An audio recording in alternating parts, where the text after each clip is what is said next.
Hello, everyone. I'm really glad to be here and to start the first discussion of Latvian Transatlantic Organization interview series devoted to youth and to the value of the voice of youth. My name is Eli Smetanina. I'm a student of International Relations European Studies program in Riga Student University. And today I'm going to be a moderator of our conversation with two powerful and experienced youth activists. So we have invited Natalie Knipše, the Latvian Youth Delegate of the United Nations, and Selma Levrence, human rights and environmental activist from the youth organization Protest. Hello, girls. Hello. You are both very active in regard to human rights and politics, quite also local on social media, and try to engage youth in different activities. To kick off, I would really like to ask you, what is your motivation to always stay civically active, socially active, and politically active? Natalia? Well, the motivation are the issues, the issues presented to us, and the injustices that so many people face, not just locally but around the world. And I think that being an activist is essentially about caring about something more than just yourself or your immediate circle of people, and just being ready to educate yourself, inform yourself, to take a stance, an informed stance, hopefully, and then, spreading the word, trying to find possible solutions, or even just sometimes raising awareness, because sometimes that is all you can do in a situation. Okay, yeah. Yes, I see that. Salma, what about you? Well, I think it's about finding hope in a hopeless situation, or a situation that might seem hopeless. For example, it's easy to become quite demotivated when you see that things are not changing over the years and the situation is staying the same.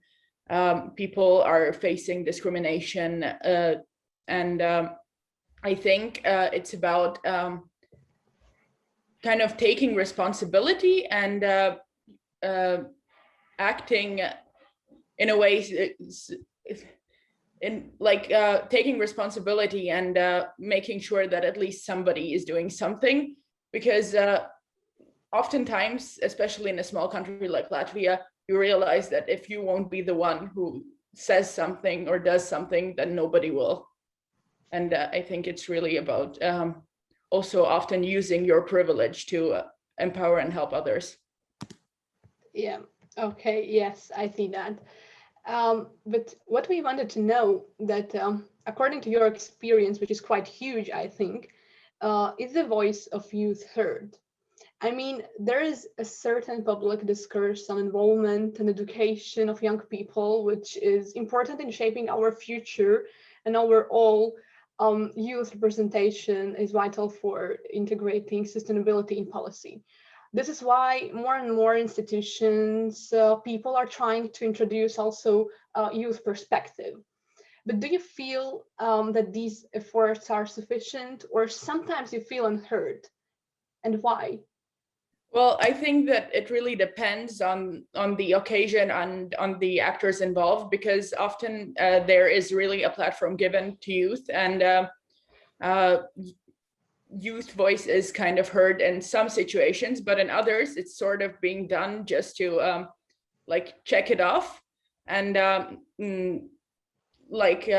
think that it's kind of similar to greenwashing, when some, for example, company does introduce a youth aspect, but it's not really serious, and nothing is really changed through it. I think that definitely the situation is getting better, but I also think that it's worth noting that just like in other age groups of people, the youth is very diverse, and maybe some young people who are from Riga, who are more privileged, they are more heard. But there are many, many young people who are in Latvia and even in, also abroad, who are never given a platform and never given an opportunity to present their perspective. I agree with Selma.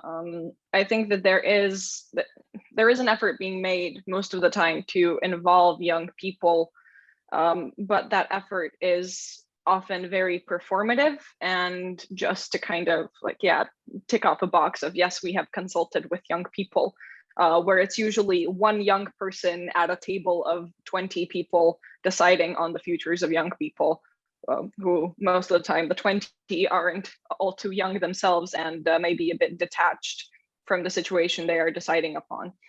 And I agree that young people might not always be extremely interested in politics or in activism or public policy, but that is oftentimes because they feel that they don't have any influence over it. In my experience, when I try to get a young person engaged in activism for the first time, their first question is always like, okay, so I am volunteering my time, doing things for free. Do you actually, accomplish anything? Is this actually worth your while? Or is it just feel-good activism instead of do-good activism, as Noam Chomsky divides it?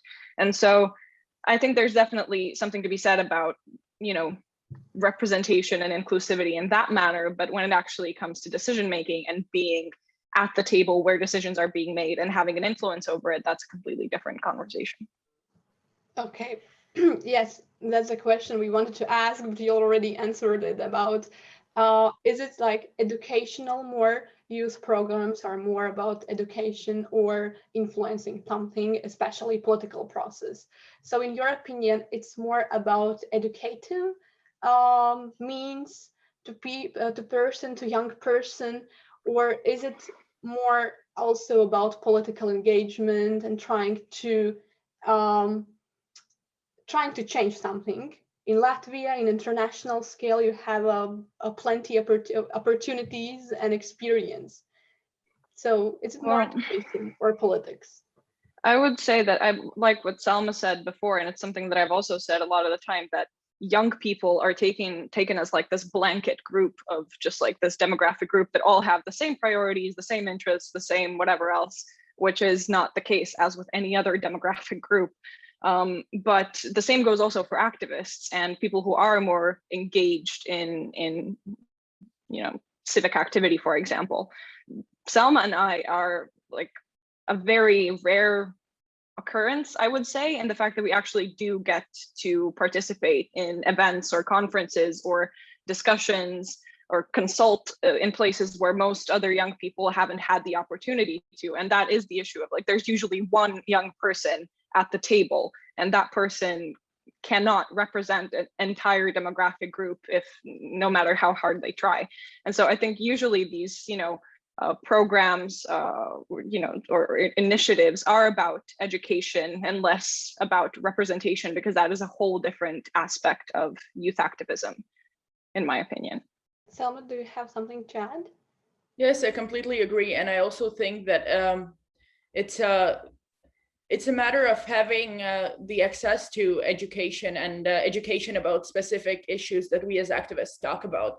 So I think also because it's not really covered in the Latvian school system, activism, political engagement, I think it really depends on your own initiative, and not everybody will have this initiative, and not everybody who would even like to have it is really in the situation that they can actually do something about it.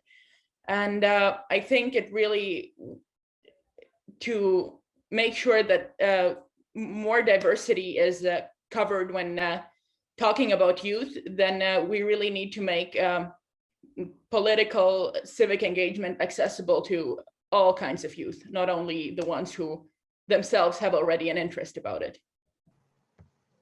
Yes, I absolutely agree with you about the means and how it's done. And there is another question. So there already are different opportunities and programs for youth created by different local, national, international organizations. For instance, as Natalie know, UN Youth Delegate program or EU Youth Dialogue. In Latvia, we have, for example, Youth Saeima, a project organized by the Parliament of Latvia. In your view, what should be done differently to engage more people, more young people especially, what are the problems? I think it's definitely a question of who can, like, to whom is it accessible? Because in theory, it's of course accessible to everyone, but we know that this is mostly not the case for most young people, because we all have a lot of things to do, and a lot of young people, for example, have to start working at a really young age in a profession that is not really related to, for example, what they're studying, just to make money and ensure that they can like survive. And I think also because we don't have really this culture of high political and civic engagement, even among adults, as we can see in the municipal elections, there was only 34% turnout.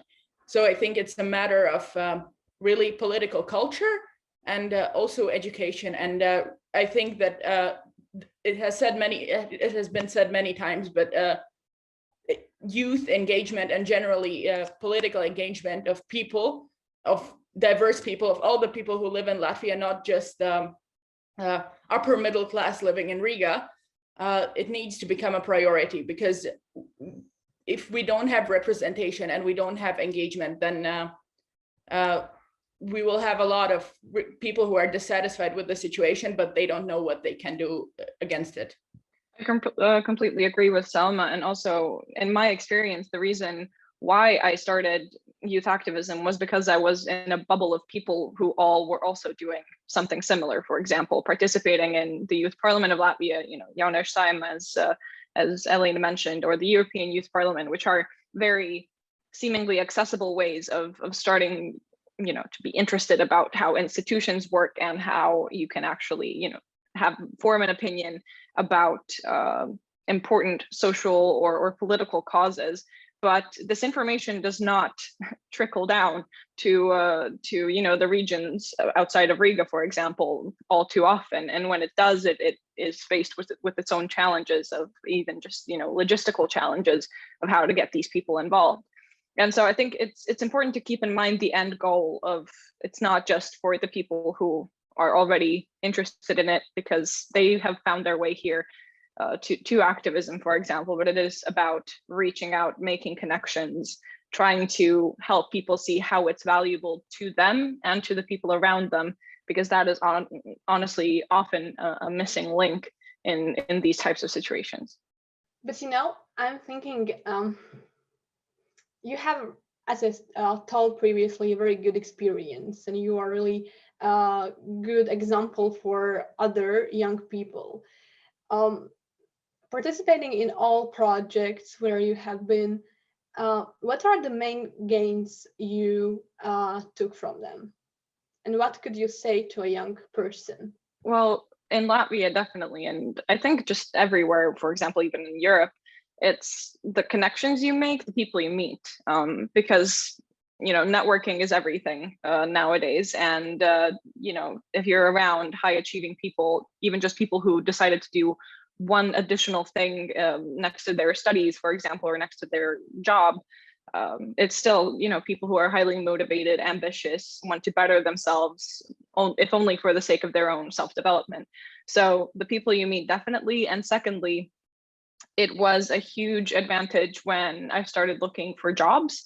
And even though I study law and I work at a law firm, my employers still highly valued the fact that I had been active previously. It showed that I know how to take initiative and I know how to do, all sorts of different things that I had to do within projects, for example. So those two are definitely the main gains, if I could say so, in terms of advancing as a person and as a young professional. But there are also a plethora of personal gains in terms of friendships and just self-growth and educating myself. And yes, it's a lot. It's hard to compile into one short answer.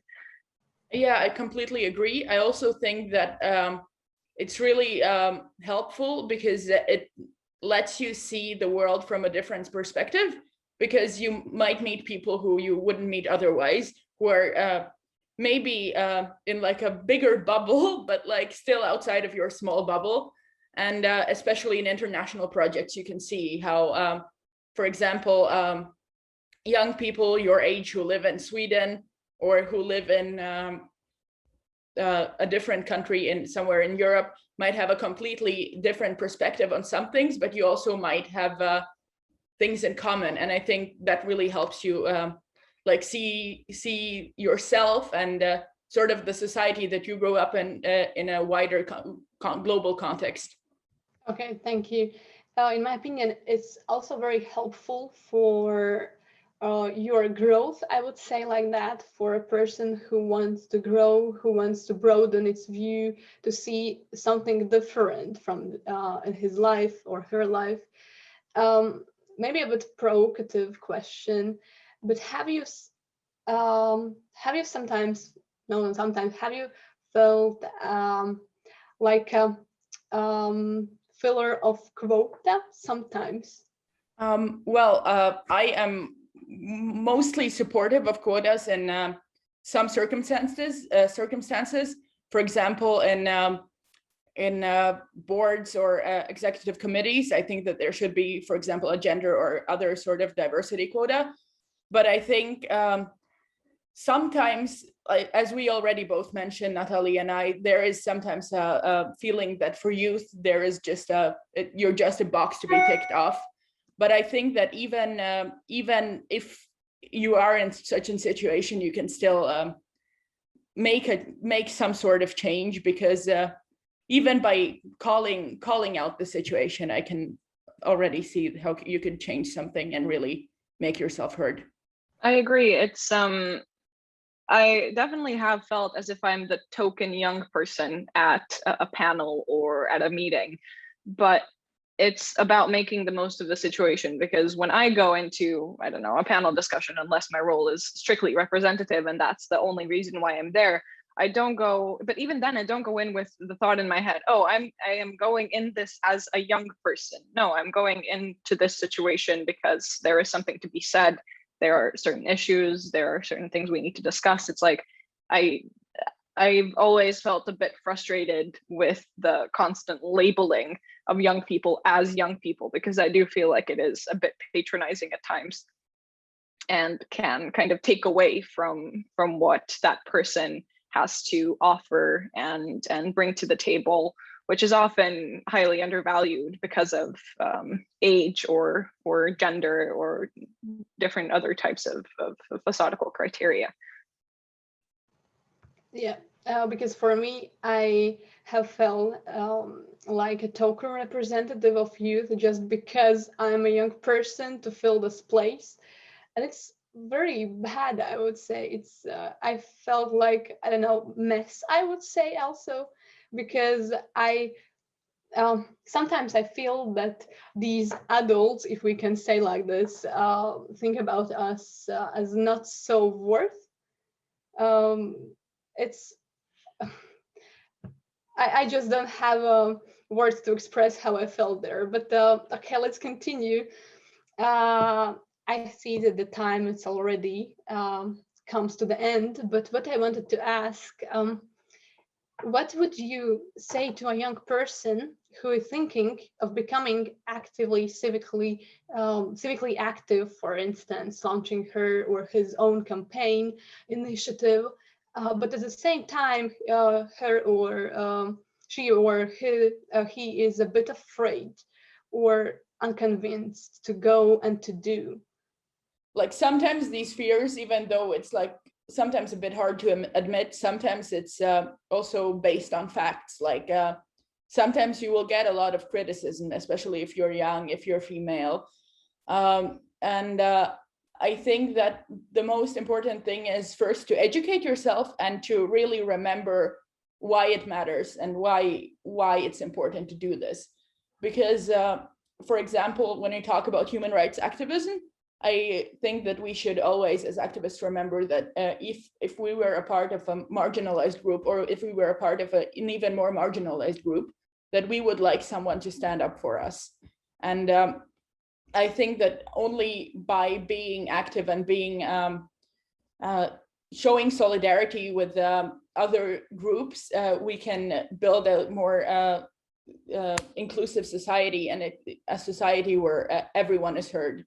And I think we must remember always that we are not doing this for ourselves. It's part of a bigger picture.